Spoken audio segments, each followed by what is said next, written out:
देखिए, जो legal point of view है वो बाबर ने तो दुरुस्त बयान किया है, लेकिन मेरे ख्याल में जो एक जुडिशरी को मिलाइन करने के लिए, डिफेम करने के लिए, उनको जो वो काम कर रहे हैं उस पे हटाने के लिए एक मुहिम शुरू हुई भी थी।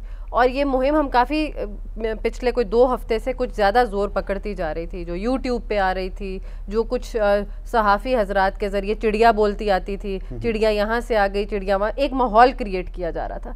तो उसके ऊपर मैं आपको गुजारिश करूं कि एक बहुत अजीब सिचुएशन आ रही थी कि पार्लियामेंट के बहुत अहम केसेस लगे हुए थे, with respect to prime minister लगा हुआ था, ये ड्यूल नेशनैलिटी लगा हुआ था, एक उसके ऊपर चल रहा था कि ये किसी तरह चीफ जस्टिस साहब को हिट किया जाए, और एक जो और खबर उड़ाई जा रही थी कि जी ये सब कुछ इमरजेंसी की तरफ जा रहा है, ये सब कुछ इस तरफ जा रहा है, उस तरफ जा रहा है। उस चीज़ के अंदर कॉर्नर करते करते करते फिर जब ये कहा गया, उनके कैरेक्टर असैसिनेशन शुरू की, उनके ऊपर इल्ज़ामात लगाए गए, एंड फाइनली उनके बेटे को एंट्रैप किया गया। ठीक, अगर जो आपने हज़रत उमर वाली मिसाल दी है अभी कि उन्होंने अपने बेटे को 100 लैशेस की सज़ा दी, 80 के ऊपर वो वफात पा गए, और उन्होंने कहा कि अब तो इसको छोड़ दें, तो उन्होंने कहा नहीं, 20 जो है वो उनकी डेड बॉडी के ऊपर लैशेस दिए जाएं ताकि वो सज़ा पूरी हो। तो वो एक क्या था कि पूरी सोसाइटी के लिए एक सबक के लिए हमारे जो खुलफा थे वो चीज़ करते थे।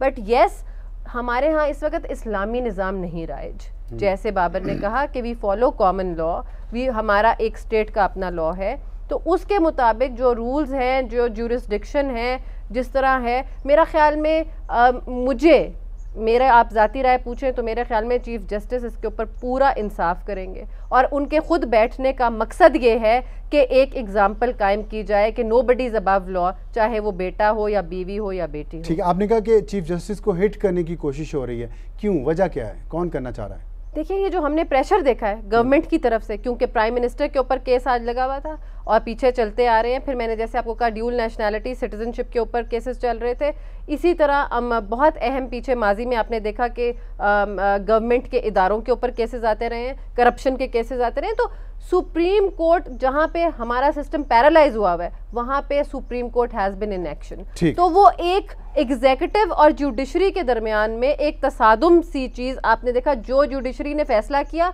हुकूमत ने बजिद उसकी खिलाफ मुखालफत की। हुकूमत इसके पीछे, देखिए, इसके पीछे तो नाम आ गए ना, अब वो जो बड़े नाम आ गए हैं, आज उन्होंने टाइम दिया, और मैं कहती हूँ बड़े अफसोसनाक बात थी कि सुबह हम सारे 11 बजे से कोर्ट में बैठे हुए थे, 9:30 से तो वो पहला केस जब लगा, फिर उन्होंने टाइम मांगा, फिर 11:30 का, फिर 11:30 से 1 बजे का, एंड फिर फाइनली कहा कि अब वो नहीं आ सकते, हमें पता नहीं मुल्क में, मुल्क से बाहर है, कहाँ है।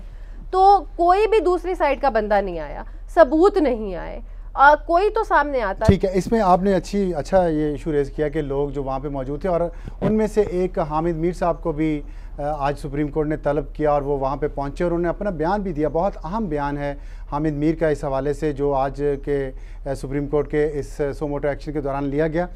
हामिद साहब हमारे साथ इस वक्त मौजूद हैं। हामिद साहब अस्सलाम वालेकुम।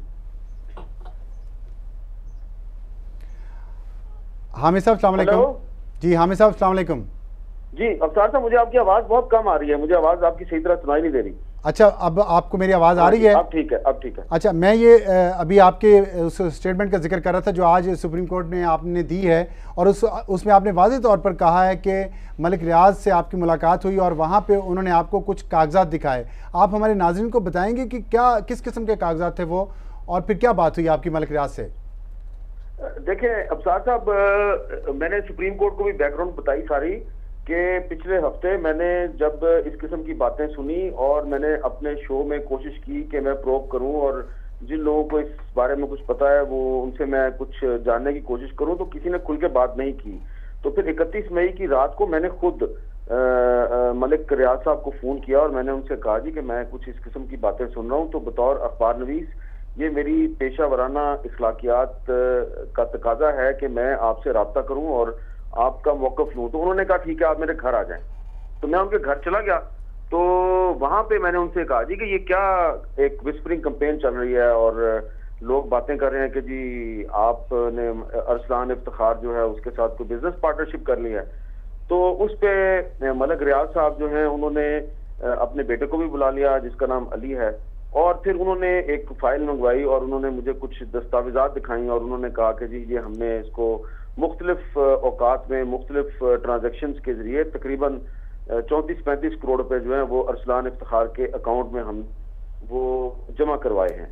अब मैंने उनसे पूछा कि जी क्या ये बिजनेस हो रहा था, क्या ये किस लिए आपने जमा करवाए? तो उनका ये कहना था जी कि ये हमने जमा नहीं करवाया। उनका दावा ये था जी कि ये हमें तो ब्लैकमेल किया जा रहा है। और फिर जब मैंने टाइमिंग्स देखी उन ट्रांजेक्शंस की तो वो तकरीबन 1.5-2 साल का अरसा बन रहा था। तो मैंने कहा जी ये बात मामला जो है ये तो 1.5-2 साल से चल रहा है, तो ये अभी आप एक्टिव क्यों हुए हैं? तो इस पे कोई उन्होंने मुझे क्लियर बात नहीं बताई। मैंने उनसे पूछा कहीं ऐसा तो नहीं है कि हुकूमत के कहने पे आप ये कर रहे हैं? तो उन्होंने कहा नहीं ऐसी बात नहीं है, बल्कि मुझे तो प्रेसिडेंट जरदारी साहब ने कहा है कि आप इस मामले को बिल्कुल सामने ना लाएं और खामोश हो जाएं, क्योंकि आप जो कुछ भी करेंगे तो इल्जाम मुझ पे लगेगा। तो फिर मैंने कहा अच्छा अगर वो नहीं है तो फिर हो सकता है कि वो लोग हों जो आजकल दबाव में हैं, जिनके खिलाफ चीफ जस्टिस ने लापता अफराद के हवाले से, बलोचिस्तान बदअमनी केस के हवाले से सो मोटो एक्शन लिया हुआ है और वो बड़े दबाव में है, तो हो सकता है वो हों। तो उन्होंने कहा नहीं ऐसी भी बात नहीं। फिर मैंने कहा मुझे समझ नहीं आ रही कि ये आप 1.5-2 साल से कर रहे हैं और आप कह रहे हैं को वीडियो भी है, तो वीडियो दिखाएं मुझे। उन्होंने कहा जी वीडियो है लेकिन मैं आपको इस वक्त नहीं दिखा सकता। मैंने उनसे कहा अच्छा फिर आप मुझे ये दे दें चीजें तो मैं इसकी अपने तौर पर तस्दीक करूंगा। तो उन्होंने कहा नहीं ये मैं अभी आपको नहीं दे सकता, ये तो क्रिस्टीना लैम्ब जो है वो एक बरतानवी अखबार में उसको ब्लास्ट करेंगी।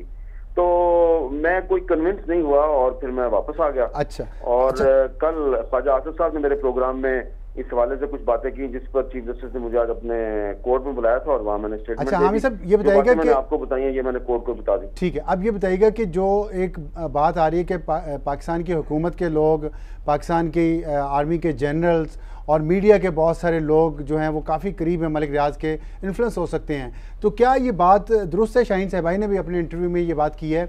आपके ख्याल में क्या मीडिया के लोग और आर्मी जनरल्स और हुक्मरान वाकई इतने इन्फ्लुएंशियल हैं वो मलिक रियाज साहब के, वो इस तरह काम अपने करवा सकते हैं?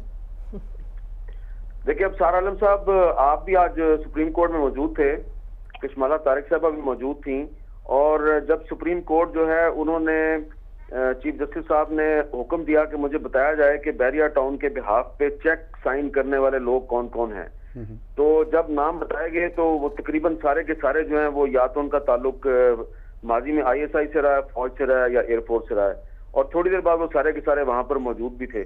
तो इससे ये तो आपको पता चलता है कि जो बैरिया टाउन की इंतजामिया है वो काफी इन्फ्लुएंशियल लोगों पर मुश्तमिल है। अब मुझे तो सुप्रीम कोर्ट ने बुलाया, मैं भागा भागा आया, मैंने स्टेटमेंट दे दिया, उन्होंने कहा लिख के दो, मैंने 1 बजे तक लिख के भी दे दिया। लेकिन दूसरी तरफ आपने देखा कि जैसे आपको कशमाला तारिक साहब बता रही थी कि सुबह से लेके और दोपहर 2 बजे तक बैरिया टाउन की इंतजामिया के जो असल फैसला साज लोग हैं उनको ढूंढा जा रहा था, बुलाया जा रहा था, कोई आ नहीं था रहा, तो ऐसा लग रहा था डिफाइंस है।